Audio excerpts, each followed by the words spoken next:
Alright guys, I hope that you're having a great Monday. I'm sorry that I can't be with you today, but I just wanted to take a few minutes and give you my thoughts on the ending of Make Lemonade. I'm sure you all have your own. After this video airs, you'll have a chance to go around, talk about what you think about the end of the book, about the novel as a whole.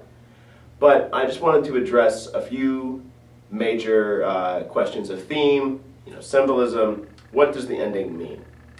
Now, it seems like the ending, I think the ending in this book comes up really quickly. It's a very abrupt wrap-up of everything that's come before. And so a lot of people don't like the ending of the book for this reason. They think that it just is too fast and too, suddenly everything is back and we're done.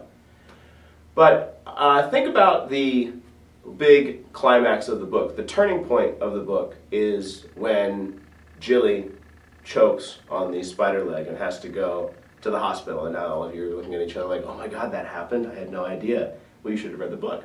But if you'll recall, the first person and the only person to take control of the situation is Jolly. She puts her CPR training to use.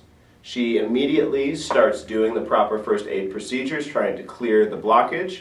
And she takes control of the situation. And it's just herself. She's self-sufficient. And remember, one of the big themes of this book up until this point has been, Jolly either running away from responsibility by saying that nobody told her that you can do this, or Jolly struggling to take hold, as Lavon's mother says, trying to find, be a lemon tree with roots in the ground and take hold.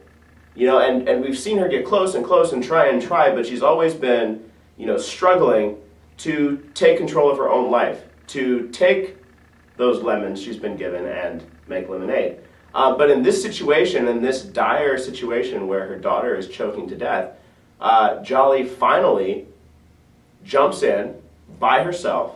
Nobody tells her what to do, right? And she starts doing what she knows to do based on her skills and based on her instincts. And so we see here an example, a big change in Jolly's character, a big change for the better. The sort of fulfillment of everything the author's been writing about up to this point. That's why this is the climax of the book. That's why this is the turning point. The big struggle, Jolly trying to take hold, is being resolved in the form of Jolly finally having agency, Jolly finally being able to do something instead of having things done to her. I also think about Jeremy's self-sufficiency. Jeremy himself, what does he do? The first thing he does is run to the phone and press the 9 for 911. 911, 911. The only two numbers he knows end up being the knowledge he needs in that scenario. So he takes charge, he takes control, as the child that he is, suddenly blossoming into someone who has enough consciousness to know that, okay, this is an emergency, I need to help. And the last thing I want to close with, before we open it up to your thoughts about the end of the book, is think about the final image. The final image. Now, we've talked about in here the idea that Jeremy might just be the center of this novel. Jeremy might just be the most important character, both because of his role as the only male in the book, because of his role as the one who has the chance to achieve his potential, the one who's in charge of cultivating, taking care of the lemon tree. And the last image we see in this book is Jeremy being lifted up and swung around by Lavon's mother, and we close with the description of him up there. He's laughing, he's a cheerful child, a boy in the air, ready for his dinner. He could be anyone. It doesn't matter that he lives in a terrible apartment. It doesn't matter that his mother, wasn't married or was a teenager when he was born. This is a chance for Jeremy to kind of rise up and take his own place as his own being.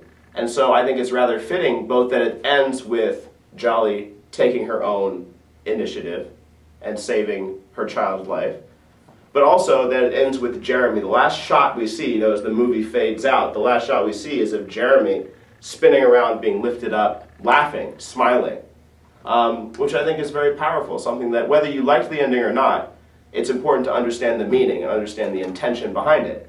That's the way I interpret it, but of course, you can have your own opinions. So right now what I'd like you to do, Mrs. Lane will lead you. I'd like you to have a quick discussion about what you thought about the end of the book, what you liked, what you didn't like, and what you think it means. Okay guys, thank you. Be good this week. I'll be back on Thursday.